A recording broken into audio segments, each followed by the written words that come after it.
Good evening সবাইকে। তো আজকের এই স্কুল যাওয়ার সময় প্রচণ্ড ঝড় বৃষ্টিতে মাঝখানে রাস্তায় ফেসে গেছিলাম। যেতে যেতে বৃষ্টিতে একটা আম গাছের তলায় দেখছি এতগুলো আম পড়ে আছে, প্রায় বন্ধুরা কি বলবো 15টা-16টার মতো আম পড়েছিল। তো আমি এত বিদ্যুৎ চমকাচ্ছিল আর বড় বড় শিল্প ছিল আর সেরকম ঝড় দিয়েছে, আমি এত আম দেখছি পড়ে আছে, আমার হাতে জায়গাও ছিল না, রাখারও জায়গা ছিল না। এক হাতে ছাতা ছিল, ব্যাগ ছিল, ছেলেকে স্কুল থেকে আনতে যাচ্ছিলাম, ছেলে স্কুলে আটকে গেছিল, সেই কারণে ঝড় মানে প্রাণের ঝুঁকি নিয়ে বেরিয়ে গেছি।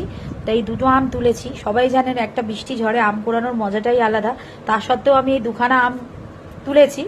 তো এই আম দুটোকে এবারে বিকালে চাটনি করব মিষ্টি দিয়ে, এবং মিষ্টি চাটনি খেতে খুবই ভালো লাগে। ভাবলাম আপনাদের সাথে এই ভিডিওটা শেয়ার করি, আপনাদেরও শুনে খুব ভালো লাগবে। কারণ সবাই জানেন যে ঝড় বৃষ্টিতে আম কুড়ানোর মজাটাই একদমই অন্যরকম। সেই ছোটবেলার কথা মনে পড়ে গেল যে ঝড় বৃষ্টি হলেই আমরা চলে যেতাম ছুটে গিয়ে গাছের তলায় কোথায় আম আছে কোথায় জাম আছে, সেটাই আজকে মনে হচ্ছিল। কিন্তু বন্ধুরা এতই বৃষ্টি ঝড় আর বিদ্যুৎ চমকাচ্ছিল, প্রাণের ঝুঁকি নিয়ে আর ভাবলাম না বাবা দরকার নেই, আম থাক মাথায়, আগে দৌড়ে পালাই। তারপর কোনো রকম গিয়ে একটা ফ্ল্যাটের নিচে দাঁড়াই, তারপর অটো নিয়ে ছেলেকে নিয়ে বাড়ি ফিরি। এই 4-4:30 বেজে গেছে, এখন আমাদের ভাত খেতে খেতে এই মাত্র ভাত খেয়ে উঠলাম। তাই ভাবলাম ভিডিওটা আপনাদের সাথে শেয়ার করি, আপনাদেরও ভীষণ ভালো লাগবে। তা আম দুটো আমি দেখছি, আমার এখন খুবই ভালো লাগছে। তো এখনের মতো এইটুকুই বন্ধুরা, আবার পরে নেক্সট ভিডিও নিয়ে আসবো। এখন একদম ভিডিও করার সময় হচ্ছে না, যখন যেরকম পাচ্ছি সেরকমই আপনাদের সাথে কিছু কিছু ভিডিও শেয়ার করছি।